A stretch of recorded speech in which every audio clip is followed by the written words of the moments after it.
round of applause for our presenters. I do hope that they can stay around a little bit and when people, if they have some questions, because I know we're running out of time. And for being here today, I just want to present you with a little gift for taking the time to be with us. You've never received our history book of the area, so I'm sharing that with you. These fellows, folks have been here many times before. Thank you. Well, and thank Doesn't you. matter? Yeah, you get the wrong one. You know, I'll take that. How about it? There you go. I wish I was using it, man. Now, I want to show a slide. If you could put the slide on from Economist of the Year. All of our presenters talked about what happened in 2020. And we had our event, this event, towards the latter part. And Bill, is Bill here in the back? Did he have to leave? Bill was our winner 2 years ago, and it was right before we had the big close down. So Bill was our winner last time we had the event. We had to skip it last year. And if you go to the next slide, please. So this is what we had happening in 2020. We wrapped up the year December 31st, 2019. Those were our numbers. And we asked everyone to predict what the end of 2020 was going to be like. Well, this was 5 weeks before we had the great shutdown.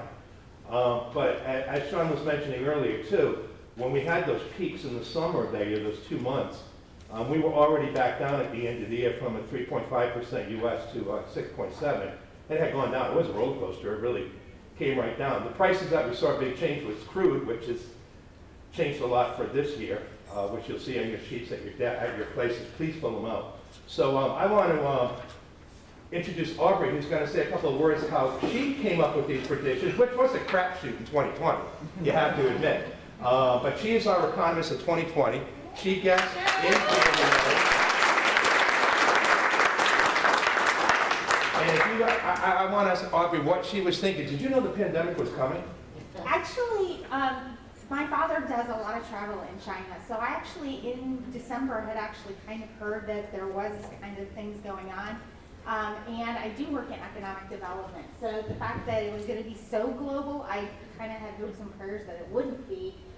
But the actual numbers, I do pay attention. I do work with business. Business is my heart, my love, my joy. So one of the things that I do teach and preach is to be looking forward, to forecast, to understand the supply chain. It's something that I love and I'm passionate about. So forecasting is something that I do look at. I love Frenchie's Cafe, so I do pay attention to their prices. Because it was closed down, we had to do an NA. We couldn't figure out what was going on. So if you look at your surveys today, we have the price of bacon. So we had to change that. So we have bacon for next year because that's jumping all over the place. You are with the Small Business Development Center. Yes, I am, with Pinellas County, our Small Business Enterprise program with Pinellas County, but I am with our Economic Development team under Dr. Jensen. Yay. So thank you. Quick prediction on how people should be looking at the end of this year after you heard everything today. It's a political forecast, as always, so just do your best. So we're going to get a picture, but she's the economist of the year, and she gets this kind of like, deck her applause. And it's about visiting and having the capability to see what's coming in the future. So congratulations, and I want to get a picture with all of us here with that as well. I want to thank our sponsors today, again. Regions Bank has been here for so long with us, and we appreciate it. Duke Energy and all of our friends at the Sheridan, thank you so much for making this a success. And all of our marketing sponsors, please stop by and see them. Fill out those surveys, it's very important. And again, I want to thank all our panelists, thank you so much. It was a great morning, appreciate it. Thank you, Susan. And have a great business day, thank you very much. Let's get in here and get a picture. Can we get a picture together? Yeah.